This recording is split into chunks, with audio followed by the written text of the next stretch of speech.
অটুট সাহস, দৃঢ় দায়িত্ববোধ আর নিঃস্বার্থ আত্মত্যাগ, এই তিনটি গুণেই যেন জীবন্ত হয়ে ওঠেন ডিটেকটিভ দিদারুল ইসলাম। নিউ ইয়র্ক পুলিশ ডিপার্টমেন্টে কর্মরত এই বাংলাদেশি বংশোদ্ভূত অফিসার ইউনিফর্ম গায়ে কর্তব্যরত অবস্থায় গুলি বিনিময়ের মুখে পড়েও পিছু হটেননি। বুক চিতিয়ে দাঁড়িয়ে গেছেন সামনে, মানুষকে বাঁচানোর চেষ্টায়। আর ঠিক সেই মুহূর্তে একটি গুলি এসে থামিয়ে দেয় নিউ ইয়র্কের মাটিতে গড়ে তোলা তার স্বপ্ন। ডিটেকটিভ দিদারুল ইসলাম, তিনি শুধু একজন পুলিশ অফিসার ছিলেন না, ছিলেন সাহসিকতার প্রতীক, গর্বের নাম। নিজের জীবন দিয়ে অন্যের প্রাণ বাঁচিয়ে উঠে এসেছেন এক বাস্তব নায়কের আসনে।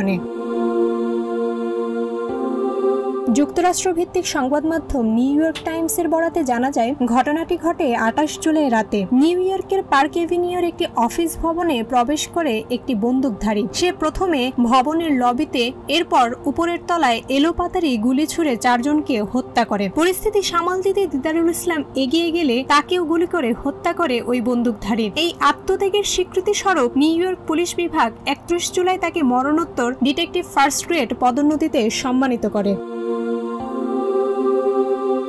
তার জানাজা হয় ব্রঙ্কসের একটি 3তলা মসজিদে। সেখানে হাজির হন হাজারো মানুষ। পুলিশের গার্ড অফ অনারের পাশাপাশি গভর্নর, মেয়র, পুলিশ কমিশনার সহ উচ্চপদস্থ কর্মকর্তারা দাঁড়িয়ে শ্রদ্ধা জানান এই শহীদ অফিসারকে। নিউ ইয়র্ক পুলিশ কমিশনার বলেন, দিদারুল ছিলেন এক নিঃস্বার্থ বীর। জানাজার দিন মসজিদের মেঝেতে মাথা নিচু করে বসেছিলেন অসংখ্য পুলিশ অফিসার। তারা কেউ ছিলেন আমেরিকান, কেউ ছিলেন বাংলাদেশি বংশোদ্ভূত, কিন্তু সবার চোখে জল, কারণ সবার হৃদয়ে তখন একটাই নাম, ডিটেকটিভ দিদারুল ইসলাম। প্রায় 16 বছর আগে বাংলাদেশ থেকে যুক্তরাষ্ট্রে পাড়ি জমিয়েছিলেন তিনি। শুধু নিজের অবস্থান গড়ে তোলেননি, বরং নিউ ইয়র্ক পুলিশের উচ্চ পর্যায়ে বাংলাদেশি কমিউনিটির প্রতিনিধিত্বও করেছেন। আজ তার বিদায়ে কাঁদছে বাংলাদেশি আমেরিকান পুলিশ অ্যাসোসিয়েশনের অন্তত 1000 সদস্য, যারা গঠিত হয়েছিলেন 2015 সালে ইসলামোফোবিয়ার বিরুদ্ধে রুখে দাঁড়ানোর প্রত্যয়ে।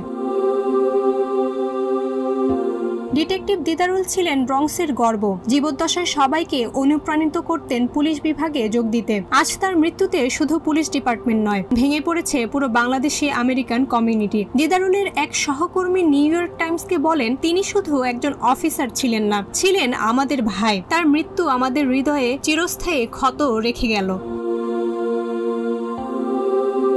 দিদারুল ইসলামের পরিবারের জন্য ইতোমধ্যে একটি সহায়তা তহবিল গঠন করা হয়েছে, যাতে ইতিমধ্যে $65,000 বেশি অর্থ জমা পড়েছে। তার গ্রামের বাড়ি মৌলভীবাজারের কুলাউড়ায়, কিন্তু নিউ ইয়র্ক তাকে মনে রাখবে নিজের জীবন উৎসর্গকারী বাংলাদেশি হিসেবে। তিনি চলে গেছেন, কিন্তু রেখে গেছেন এক অদম্য অনুপ্রেরণা। আজ নিউ ইয়র্ক পুলিশ বিভাগে বাংলাদেশি নামটি শুধু একটি পরিচয় নয়, এটা গর্ব, এটা আত্মত্যাগের প্রতীক। জান্নাতুল মাওয়া, প্রজন্ম 24।